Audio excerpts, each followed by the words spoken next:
Chapter number 6 cash book of standard 11 Gujarat board. ठीक है, अब कैश बुक के अंदर बेसिकली अपन ने लास्ट टाइम तक cash and bank book mix करके कॉलमनर कैश बैंक बुक कर दिया था। अब अपन करेंगे बैंक एंड डिस्काउंट की बुक कैसे करते हैं। Bank and discount, cash involve नहीं है, बैंक एंड डिस्काउंट। तो अब इसका परफॉर्मा बनाते हैं। That is will continue with illustration number 5। Same pro forma जो कैश है उसके बदले डिस्काउंट लिखेंगे। अब जो ट्रेड डिस्काउंट होता है वो हमेशा काट के डायरेक्टली अमाउंट लिखी जाती है, वो डिस्काउंट नहीं रिप्रेजेंट डिस्काउंट नहीं करता है। ट्रेड डिस्काउंट अलग से डिस्काउंट की तरह रिप्रेजेंट नहीं करता है। कैश डिस्काउंट होता है उसको ही डिस्काउंट अलाउ माना जाता है। Clear? Okay, so date particulars, receipt number, LF, discount, bank. Similarly, date, particulars, payment voucher number, LF, discount and bank. Clear? So date, particulars, receipt number, LF, discount allowed हो जाएगा इधर और इधर bank. ठीक है, डिस्काउंट अलाउड वो भी rupees में होगा और बैंक भी रुपीज में होगा। Again date, particulars, voucher number, LF, discount received. इधर क्या हो जाएगा, पेमेंट साइड क्या हो जाएगा, डिस्काउंट रिसीव्ड एंड बैंक। दोनों में क्या आ जाएगा, रुपीज।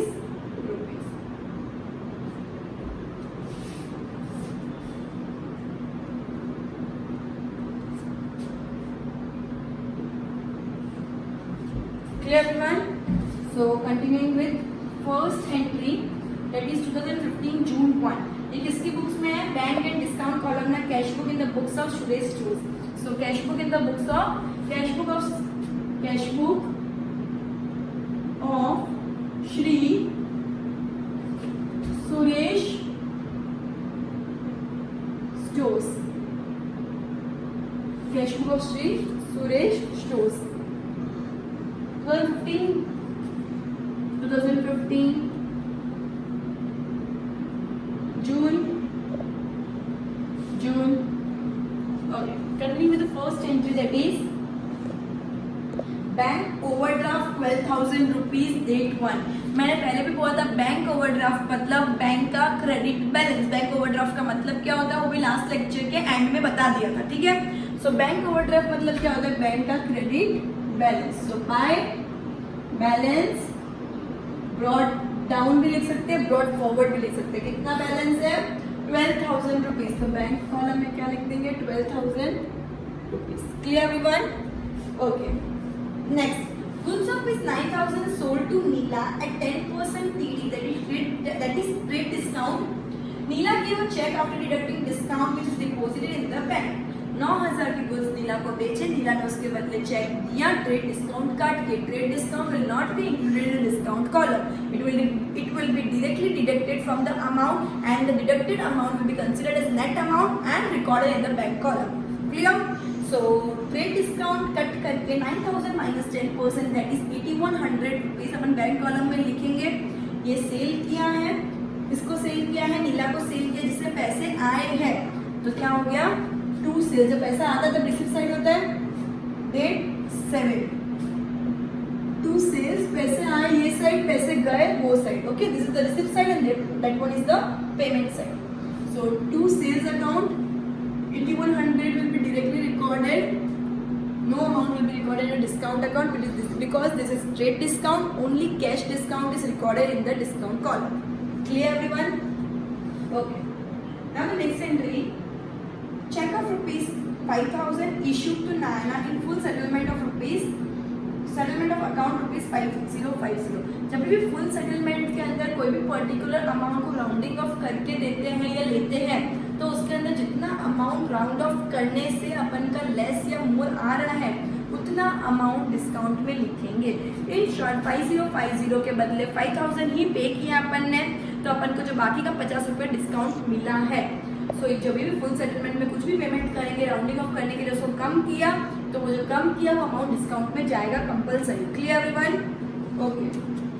सो डेट 14 नैना को चेक दिया अपन ने, रिकॉर्ड नहीं बोला नहीं है परचेस या कुछ, खाली बोला नैना को चेक दिया। सो बाय नाम लिख देंगे नैना अकाउंट, कितना 5000 का चेक दिया है, 5050 के बदले मतलब 50 रुपीज का discount. Clear? Okay. So next entry that is entry number 16, commission of ₹1100 paid by cheque. मैंने कमीशन पे किया मतलब payment side again. So date 16 by commission account 1100। Okay, next Vipul has given a check of ₹11,000 towards payable amount of ₹11,125 in full settlement of account।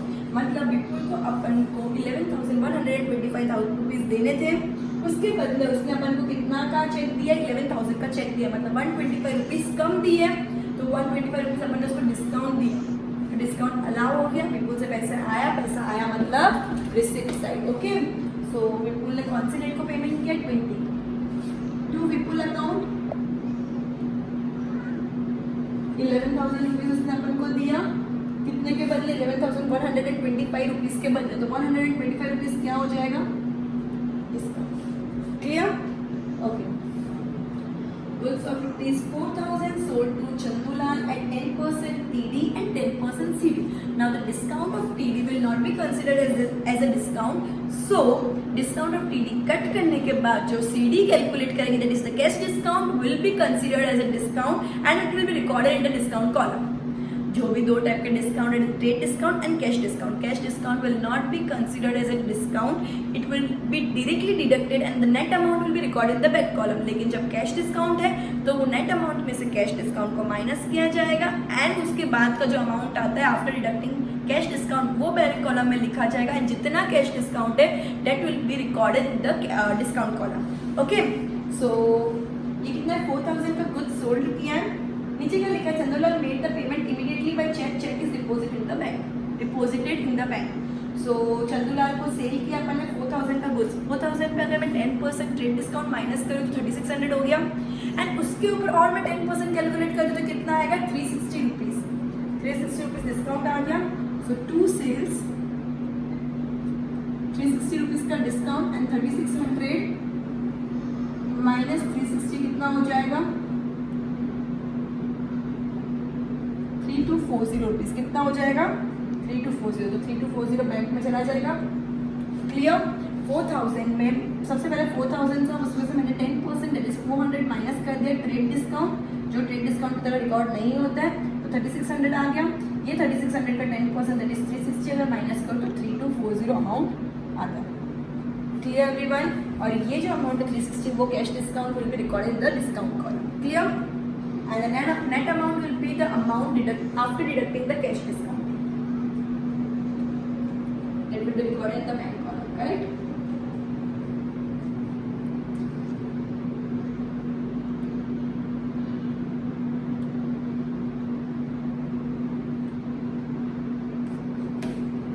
Okay. So date 23. Next entry. Date 26, 1,800 paid to Devanshi by check। Cheque से देवांशी को 1,800 अपन ने पे किया है 26 date को, right? सो bye Devanshi account कितना, 1,100 rupees अपन ने देवांशी को 26 डेट 1,800 रुपीज अपन ने देवांशी को पे किया, राइट? पे किया तो पेमेंट साइड पे रिकॉर्ड होगा। Okay, cheque issue by Vipul is dishonour. Vipul ने जो चेक इशू किया था वो डिसऑनर हो गया। विपुल ने कितने का चेक इशू किया था, 11,000 का चेक। विपुल ने कितने का चेक इशू किया था, 11,000 का। अभी जो डिस्काउंट दिया था उसको भूल जाओ, लेकिन चेक डिसऑनर हो गया मतलब पैसा नहीं आया है तो वापस विपुल को पे करना रहेगा। तो अपन इसका एंट्री अपोजिट साइड लिख देंगे। बाय विपुल कौन सी 28 डेट को फुल अकाउंट कितने का चेक डिसऑनर हुआ 11,000। जब भी चेक डिसऑनर हो तो अपोजिट साइड एंट्री कर दो। डिस्काउंट को जाने दो, जो नेट अमाउंट है उसका रिकॉर्ड करना है। क्लियर? डिस्काउंट को जाने देना, डिस्काउंट नहीं रिकॉर्ड करना है आगे। Only net amount will be recorded in the opposite side of the transaction. Clear? So complete, पूरा हो गया। ओके, ये साइड का टोटल कितना है डिस्काउंट का 360 प्लस 125 दैट इज 485 एंड इधर का टोटल कितना है 30,900। कितना है 30,900। और ये साइड का टोटल कितना है, अब इस दोनों सेम रहेगा 30,900। दोनों साइड का टोटल कितना है 30,900। अब एक्चुअली वो साइड का टोटल ज़्यादा है, वो साइड के टोटल में से ये साइड के टोटल को माइनस कर, वो साइड का टोटल 30,900 जो अपन इधर भी रिकॉर्ड कर दिया एंड इनमें से इसको सबको माइनस कर दें तो अल्टीमेटली बैलेंसिंग अमाउंट अपने पास कितनी बचेगी 30,900 में से इन तीनों को अगर मैं माइनस कर दूँ 30,900 को इन तीनों में अगर मैं माइनस करूँ दिस एंड दिस तो मेरी अमाउंट कितनी आ जाएगी 8560। कितनी आ जाएगी 8560। तुमको डिस्काउंट का बैलेंसिंग अमाउंट निकालने की जरूरत नहीं होगी, जो जिधर है उसका खाली टोटल कर दो बस। इधर 50 और 50 का टोटल कर दिया, इधर 125 प्लस 360 का टोटल कर दिया। क्लियर? अब ये जो बैलेंसिंग फिगर है 8,560 इसको मैं वापस नेक्स्ट मंथ के हिसाब से लिखूंगी। इसका डेट क्या लिखूंगी, सबसे पहले एंड ऑफ द मंथ, जून का एंड कब होता है 30 को हो जाता है। सो टू बैलेंस कैरी फॉरवर्ड और ये balance carry forward next day क्या आ जाएगा ब्रॉट फॉरवर्ड। सो ये क्या हो गया 1 जुलाई 2015 बाय बैलेंस ब्रॉट डाउन। कितना अमाउंट आएगा 8560। Clear everyone? सो डिस्काउंट वापस कैरी फॉरवर्ड नहीं होगा, डिस्काउंट एज इट इज का टोटल लिखना है, बाकी बैलेंसिंग अमाउंट लिखना है। क्लियर? ओके, इसके बाद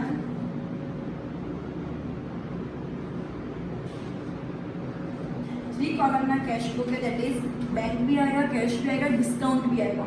तुमको खुद ट्राई करना है, कुछ भी डाउट हो मुझे कमेंट्स में लिख देना या ट्यूशन के पर्सनल ग्रुप में मैसेज कर देना। Clear everyone? इसके बाद जो है नेक्स्ट टॉपिक दैट इज ये दोनों सम 3 कॉलम में कैश बुक इलस्ट्रेशन 6 एंड 7 खुद ट्राई करना है। जो भी डाउट हो तो मुझे बता देना है। और इलस्ट्रेशन नंबर 8 से तुमको ओमिट है, इलस्ट्रेशन नंबर 8 तुमको ओमिट है, बैंक का टॉपिक तुमको ओमिट है, बाकी क्वेश्चन नेक्स्ट लेक्चर में कंटिन्यू करूंगी। Till then good bye.